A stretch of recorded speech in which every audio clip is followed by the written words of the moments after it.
So let's start. What is the financial reset? How many people here believe that they know what the financial reset is? Raise your hand if you... Okay, so let me give you a simple 411 on the financial reset. The G7 central bankers met on August 22nd, 2019 at the Jackson Hole, Wyoming meeting where they gather once a year, and they voted on a plan called the Going Direct Reset. And it's published, it's written, you can find it. And it is what I would describe as the real reset behind what the World Economic Forum describes as the Great Reset. I think of the Great Reset of the World Economic Forum as sort of a marketing plan for the Going Direct Reset. This reset that the central bankers are planning and implementing now, because as soon as they finished that, they went back to Wall Street and to their desks, and on September started a new round of quantitative easing. But this consolidates something which I call the financial coup d'etat. Let me just ask you, how many people here have heard of the financial coup d'etat and understand what it is? Anybody? A few people? Okay. Between fiscal 1998 and 2015, $21 trillion that we know of went missing from the U.S. government. And we don't know, there's more indication that there's much more since then, but they changed the rules and basically took the position we can keep secret books from now on. A lot of institutions are going secret and going dark. The beginning of this was described to me by the president of the largest pension fund in the United States in 1997. He said they've given up on the country. They're moving all the money out starting in the fall. This is privatization on the just do it method. You pull the assets out, you lever up the governments with debt and bankrupt them, which gives you the ability essentially to take control and end sovereignty. So for the last 100 years or so in the G7 countries, we've had a balance of power between the bankers who control monetary policy and then the electorate votes for a parliament or a Congress, and they oversee the fiscal policy. And now what Going Direct is doing, among other things, is basically the central bankers are moving in and taking control of what the electorate used to run, which is the fiscal policy and the tax money. And one of the things I warn you about this is the rubber is going to meet the road when it comes down to the taxation system. Because if we continue to pay taxes to finance a criminal enterprise, that can't have a good result. So taxation is going to be important. So we have this divided house, which is now being collapsed. And if you notice around the world, you start to see more and more people taking over the governments who have a central banking background. And this is essentially the consolidation of the coup. Now, where is this going? It's going to complete central control with passports, the vaccine ID passports, CBDC, which is an acronym for Central Bank Digital Currency, but I assure you it's not a currency, it's a control system. Universal basic income, by destroying people's ability to produce their own income, you put them on a stipend, more control. And to do all of this, what do you need? You need a smart grid, right? Because you need everything electrified so that the CBDC system can control. Now, when I try and tell people how controlling the system is, they have a hard time believing me. So I thought I would bring a very short video to you today. This is the general manager of the Bank of International Settlements in Basel, Switzerland, speaking at a conference on cross-border payments in October 2020, describing the beauty of the central bank digital system. It's only a minute, and I assure you it brings the message home. So if we could play it now. Here we go. Our analysis on CBDC, in particular for the use of general use, we tend to establish the equivalence with cash. And there is a huge difference there.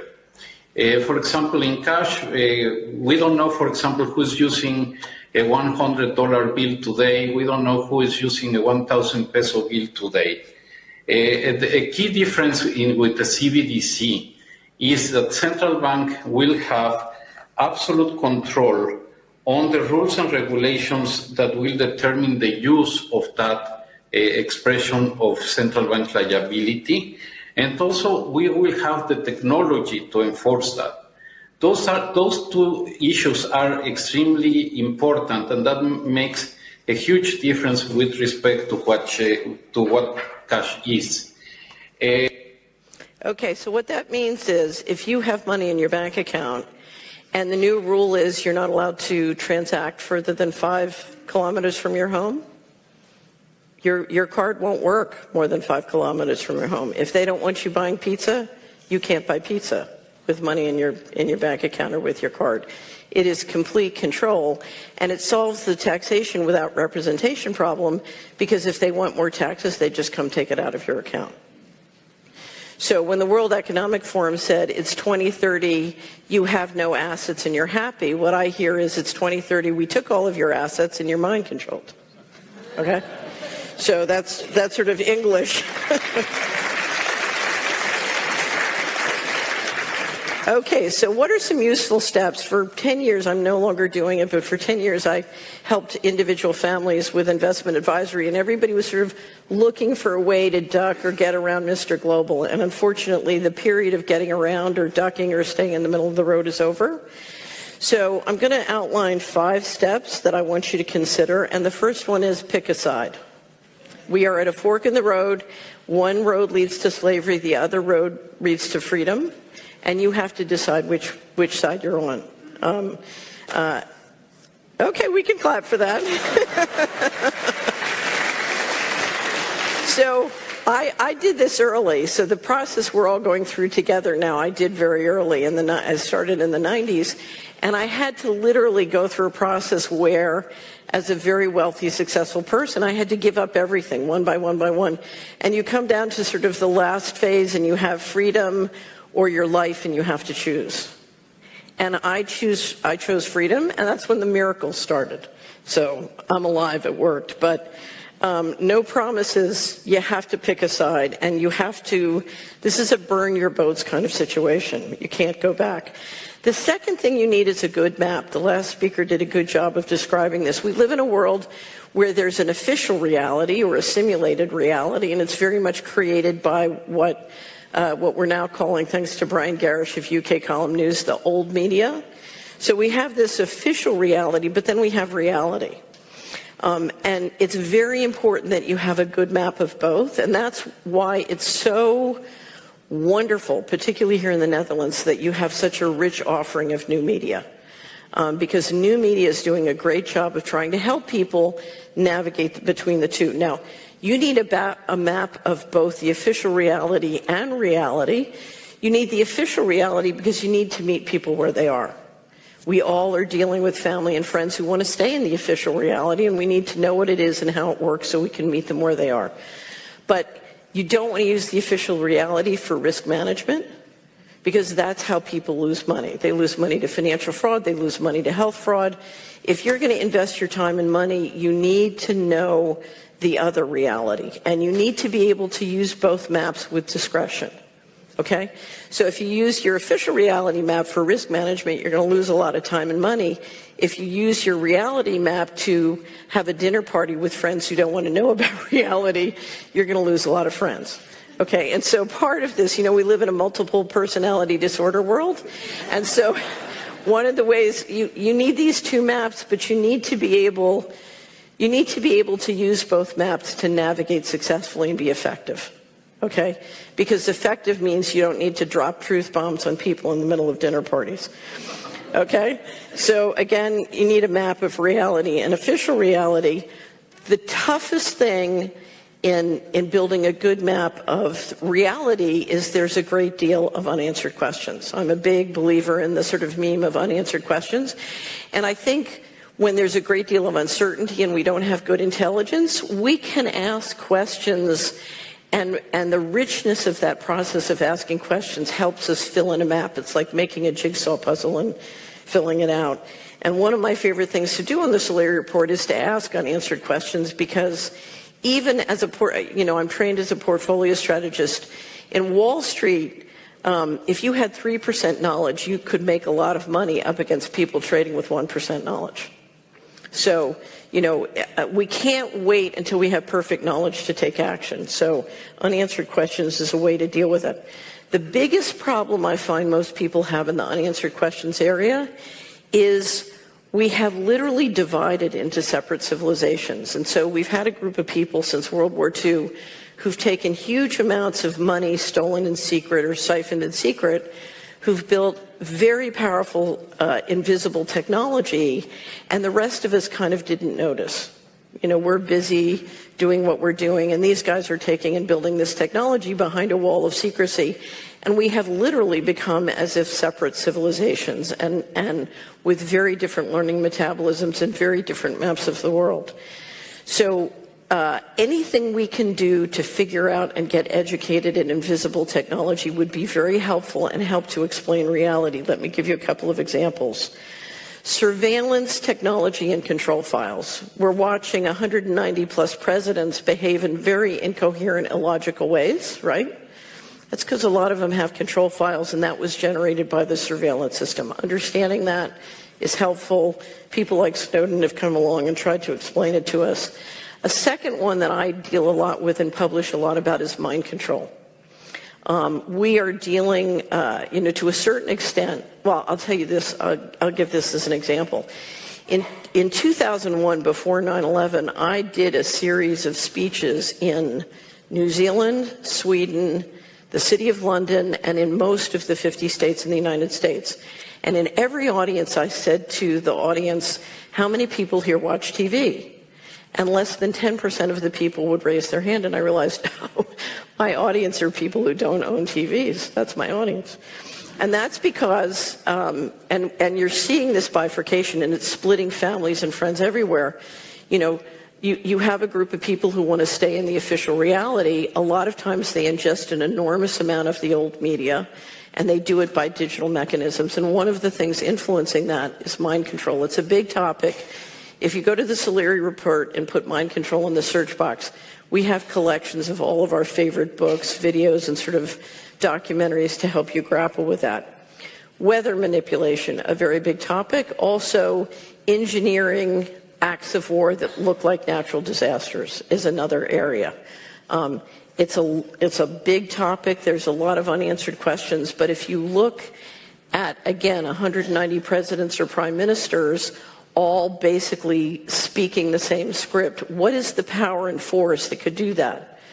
It's things like weather manipulation. It's things like space weaponry. A lot of this relates to the increase in sort of military and intelligence operations in the satellite and suborbital platform. There was one wonderful video, I don't know if anybody saw it, of the minister of Alberta, Canada. And he was taking questions from the audience, and somebody came in and said, why won't you let us have ivermectin for COVID-19? And he completely did a non sequitur, because when you work in politics, you're taught if you get a question you don't want to answer, just say thank you, that's a great question, and then do a non sequitur and answer the question you wish you'd gotten. And so he says, it's so wonderful about the vaccination program, blah, blah, blah, blah, blah. And then he does another non sequitur, and he said, I want to thank the people who sent the rain.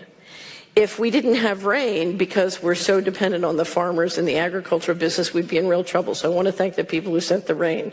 And everybody's going like, what's he talking about? He's talking about that invisible weaponry. So, number 3, practical options. If we're going to start to be more resilient and independent of centralized systems, this is all going to come down to basic things: food and water, energy, shelter, health, and community. One of my favorite authors says, your family are the people who won't turn you in. Where's your family? If we haven't found our family, it's a good time to find it.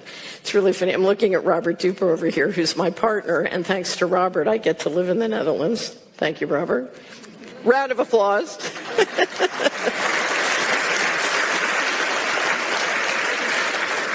So Robert loves what he does, and he's great at what he does. But in March 2020, when the lockdown came, I came downstairs. He looked at me, he says, what does this mean? I said, it means we have to learn how to fish. He said, I don't want to be a fisherman. But we have to get resiliency among ourselves: food and water, energy, shelter, health, community. Fourth, we have to decentralize the money system. We've gotten to this point because we've allowed a monopoly on money, not just currency, but the circulation of equity. And if you look at how most of our portfolios and money work, we're financing the enemy. We're building our own prison. So we have to figure out how to take back control of the money system, and there are many ways to do it. But there are a couple of important things you have to grapple with when you deal with money. And the first thing is, the important thing about any money or financial system comes down to the quality of governance.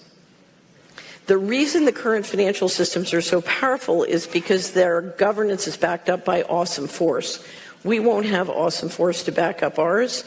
We need excellence in governance, a commitment to the rule of law, and we need a culture, because you can't, there's not enough enforcement in the world to back up a great culture.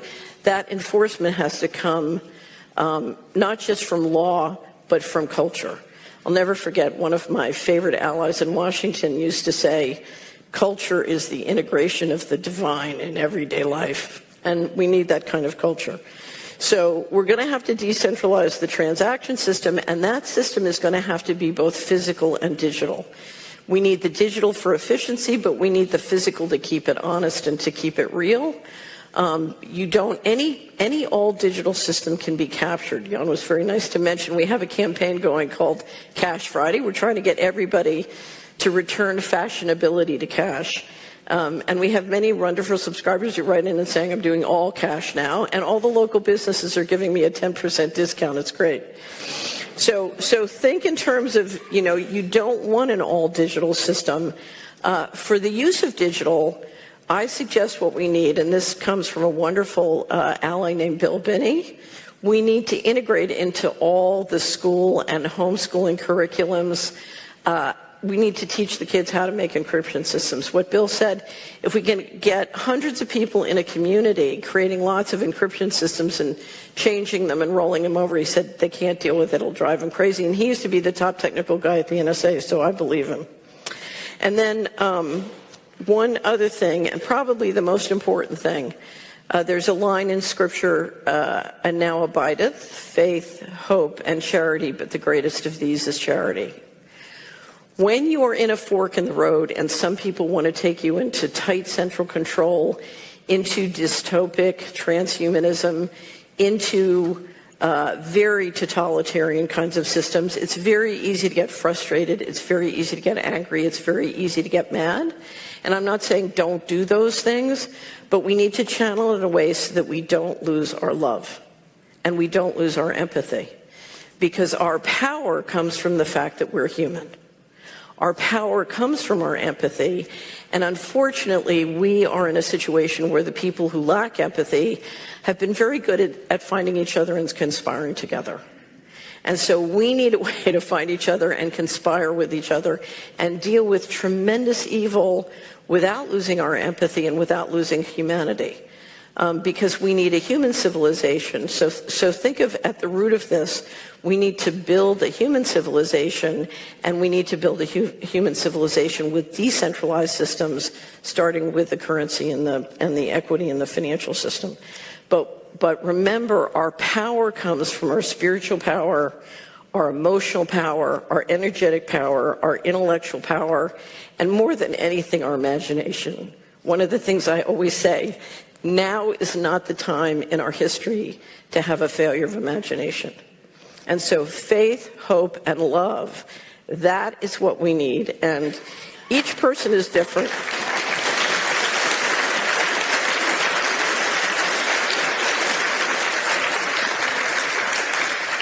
Each person is different. I have wonderful friends and family, and where they get their faith, hope, and love, turns me sick. So everybody's different. You have to find your own pathway, but please do that, because, the scripture says faith is the substance of things hoped for and not yet seen.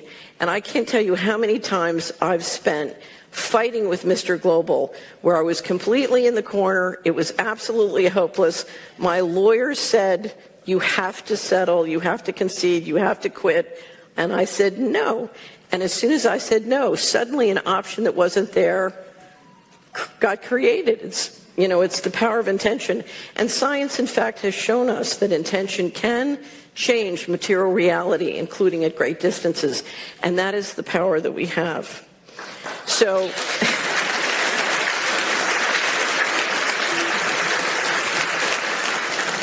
I just want to end the way I end many Solari reports. You have to understand, I spent my whole life until the time I was almost 50, basically as a conspiracy foot soldier.